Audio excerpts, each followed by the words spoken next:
I'm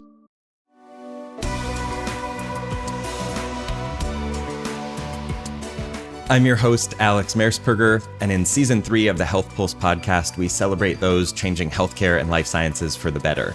Previously, you've met Antonio De Castro as a guest, and in our continued globalization, we're so excited for this new phase where we get to have him as a special guest host for a few episodes focused on Asia Pacific. And now I get to pass the mic over to Antonio. Thank you for passing the mic, Alex. Hello, everyone. My name is Antonio De Castro. I will be your host in today's episode of the Health Pulse podcast. I'm here to give a voice to healthcare and life science experts here in Asia. Access and sharing of health data has always been a sensitive topic, whether it's electronic medical records, clinical research data, or genetic data. But creating secure platforms for exchange is a must if we want to move towards precision medicine. I'm delighted to introduce today's guest, Nino da Silva from BC Platforms. Nino is the Deputy Managing Director of BC Platforms, and he is based here in Singapore. He is an international leader in medical informatics and business strategy. Nino, thank you so much for taking time with us today. Thank you, Antonio. It's a great pleasure to be here. Okay, let's talk about BC Platforms. Can you give us an introduction about your company? Absolutely. So BC Platforms spun out of the MIT Whitehead, the Eric Landers group, in the late 90s. Was a quite successful academic project that endeavored to merge geno and pheno data in one data construct, enabling advanced analytics on the combined data. We still do it from that basis, that combining different data types in one environment in order to create possibilities for federated or centralized analytics, utilizing advanced analytical tools such as the SAS portfolio on top of it.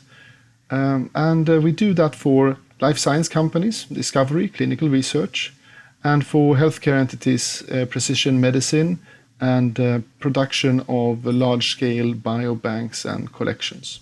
Excellent. A lot of our listeners are coming from clinical research space. Can you walk us through on how a company like BC Platforms help pharmaceutical companies in their drug development journey? Well, still a large part of the development and discovery work for pharmaceutical companies is based on an angle towards phenotypic data, so longitudinal clinical and medical data. But since quite a lot of years, there's a growing field within genetics, using either genetics for discovery or combining genetics and phenotypics for discovery work. This goes on, of course, all the way up to the clinical research side of the R&D and development spectra for pharmaceutical companies, where we see an increasing need for having the genetic data as one of the components of the data set that you use.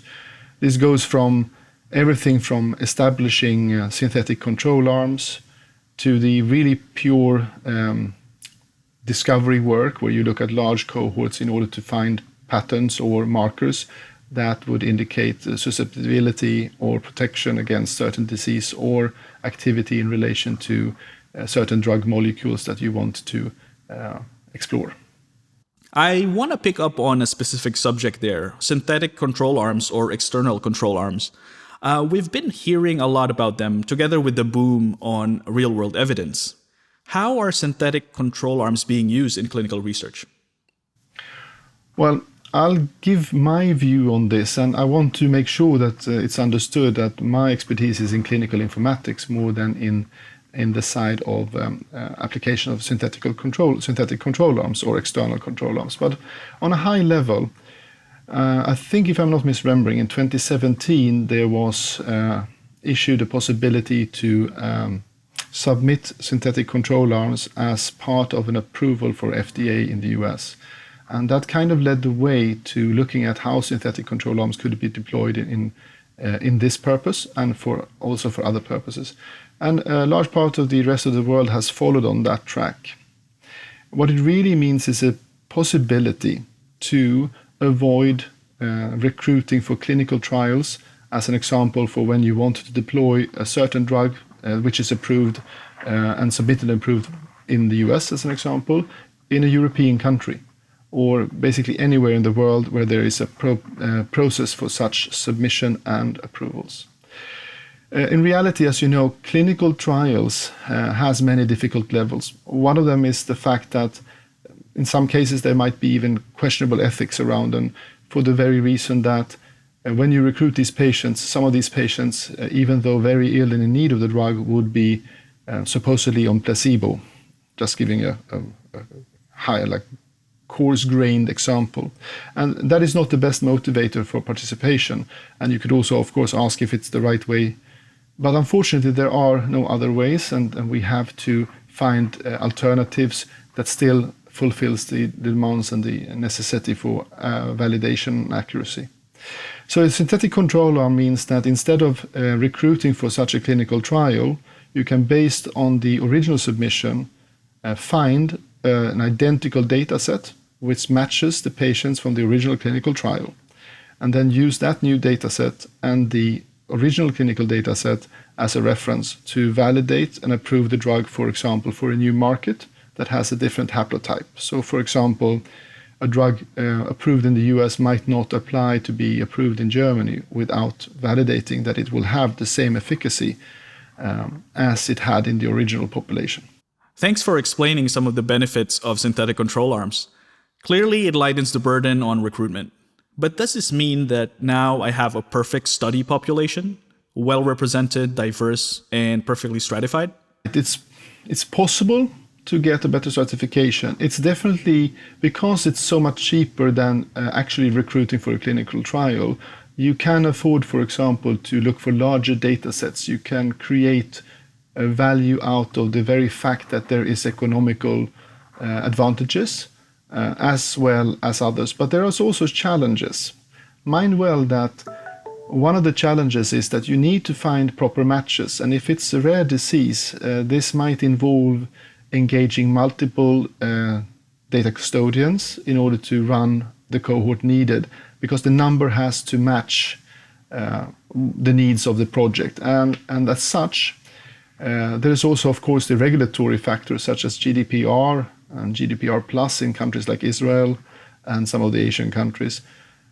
So I have to say that it all sounds like a dream when you talk about synthetic control arm, but we have worked quite extensively to find solutions that made us able to navigate the regulatory world in a compliant and approved way, and also to combine cohorts that are separate without moving the data necessarily, and in some cases by moving the data into an environment which can be approved in a GDPR Schrems context. So everything looks perfect, and you are right, it could be what you are saying and implying here. But to get there, there are many components that you can't simply solve by just starting a project. And I want to stress that this has to be done in a very accurate and professional way. You have to be able to engage multiple data partners from time to time. We do it regularly for the synthetic control arms. And then you have to harmonize between these in order to achieve the goals and in order to be able to stratify in the way that you exemplified. Now let's talk about sharing of health data.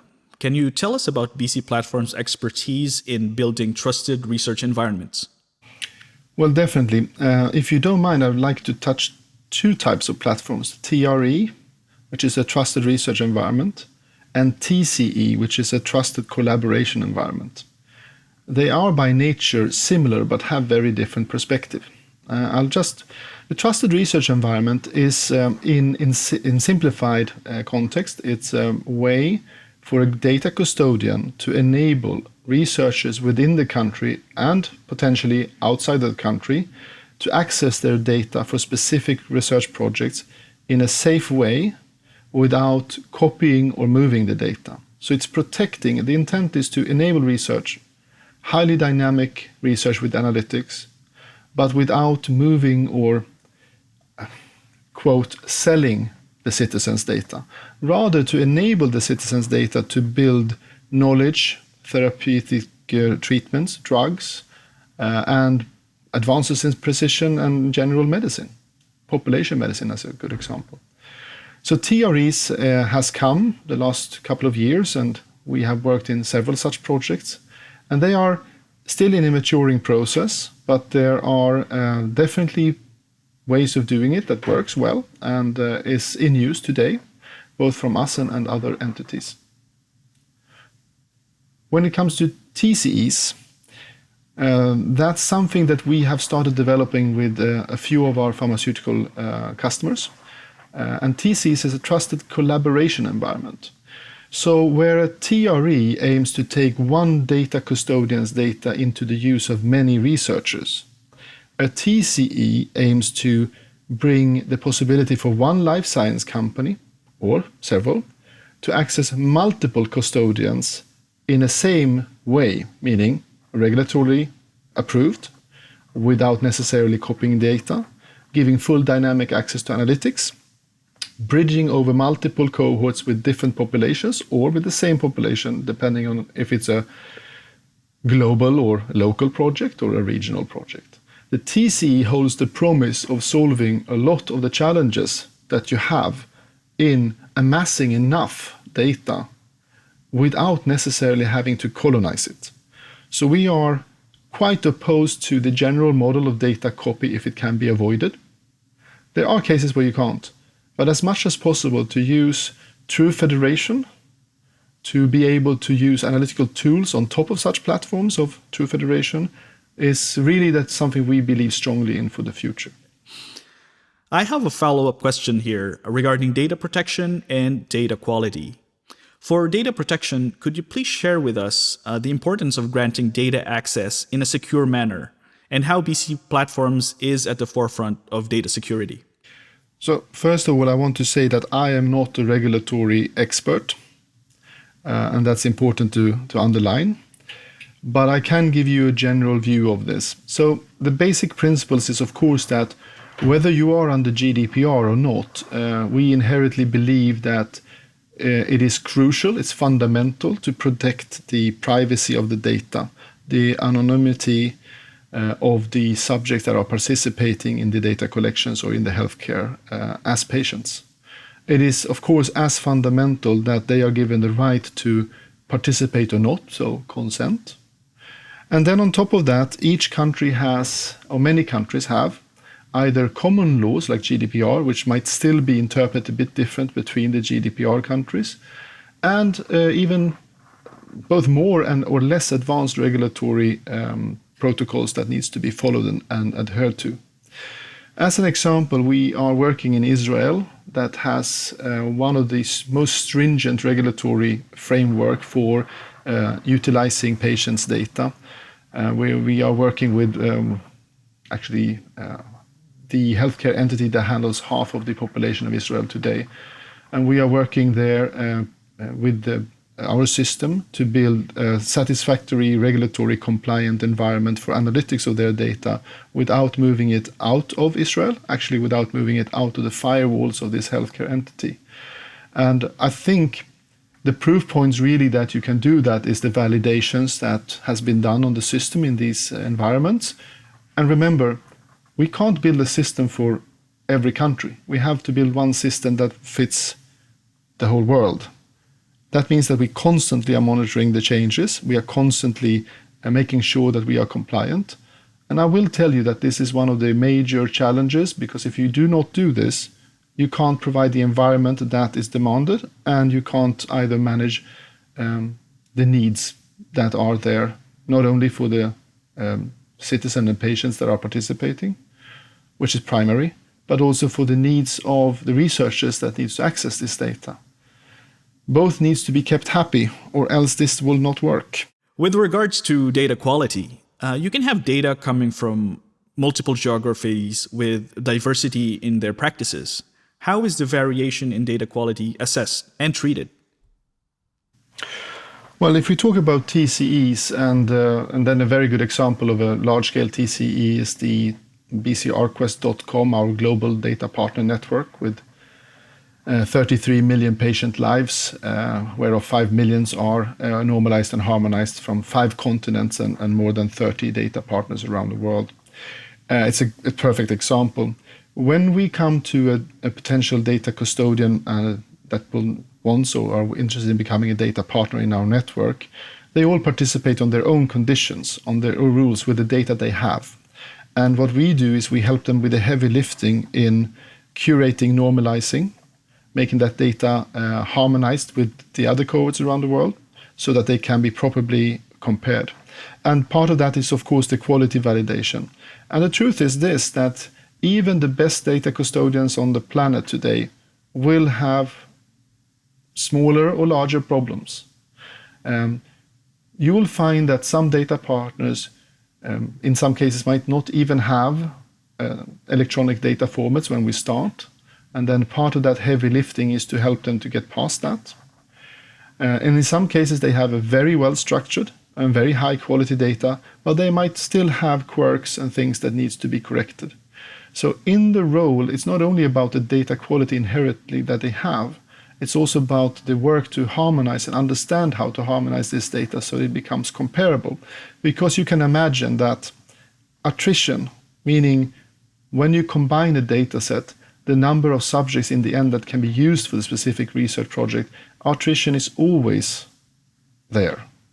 The matter is how high it is. And by using the methodology that we do, we are OMOP Eden certified and works with OMOP and multiple other data models. The only way to do this is to do it over and over again, develop tools and automation and controls in order to have the lowest possible attrition. But still, there will be attrition in any research case as you come to the end point of creating the collection. And I think that is inevitable at this present point.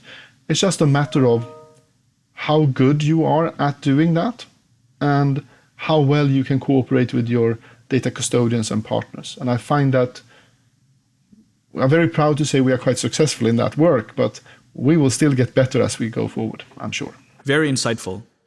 Nino, we are both here in Singapore and both enjoy Asia very much. Can you tell me a little bit about why it is important for an organization like yours to be present and to grow here in Asia? Well, to start with, Asia is large, and the countries have substantially different cultures. But let's start with why we are here. I think that is a good start. Well, we see that with the US being a leader in the genomics field and Europe with some specific countries being about in the same position and having a very good growth trajectory, we identified several years ago when we decided to put our new office and business organization as well as R&D organization now in Singapore, that Asia has the potential of leapfrogging, has the energy and the need to do that. And we determined that we believe in that the trajectory in Asia will be sharper than in Europe and US, although they start from a lower baseline, so to speak. And in some countries like Singapore, there is a definite skill, knowledge, and ambition to be leaders. And I think Singapore is an excellent example with the the National Precision Medicine Program, the SJ100K that they are running now. And we see other countries around that are following this example or building their own examples. We have been quite focused on Singapore, Japan, and South Korea. And I think it is easy to see and evidence that these countries are providing not only the market, which would be a reason for any company to come here, but they are providing skill sets and ideas and a different perspective that we can benefit from and that we can also help and support locally. And then that knowledge, those ideas, those innovations can also be taken to the rest of the world, Europe and US. And that is a fascinating prospect that we see clearly developing. Just right a few weeks ago, we moved our CTO to Singapore to build our second R&D office globally in Singapore, where we hope to have a full set of senior R&D individuals and junior ones to learn and teach. By end of this year, beginning of next year, we hope to be a 10-man team there. And that's a good start, but it's not the end.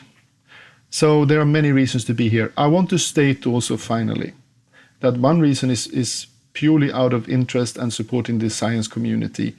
There is a lot of data custodians and there's a lot of research done on white Caucasian, if you pardon my phrasing, but that's the fact. And there is very little that is done on Asian haplotypes. And much too little, because if you look at the number of population in Asia compared to the rest of the world, there should be a higher focus. And we believe strongly to be part of supporting that work. It will also benefit the whole world's population because we all come from the same root. So discovery is to be made here, we believe, and we want to be part of that. Nino, it has been a pleasure to have this conversation with you today. We like to end the Health Pulse episodes with optimism. So I would like to ask you, with all that's going on in the world and the difficult years we've had with the pandemic, what is it that you feel positive about the future? Well, first of all, I've always believed in humanity, and I still do. And secondly, I'd say that what we have seen the last few years in terms of initiatives and engagement to create cross-border collaborations, to share data and work in true federation models, to look at disease from multi-haplotypic perspective over country borders, it's just increasing. And to me, it's a significant sign that people recognize and are willing to compromise and find a way to do this. And I would say that that's a very positive thing. Thank you, Nino, for teaching us many things today.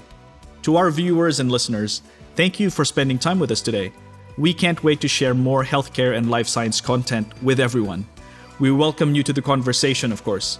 Please reach out to us in the comment section below or email us at thehealthpulsepodcast@sas.com. Thank you.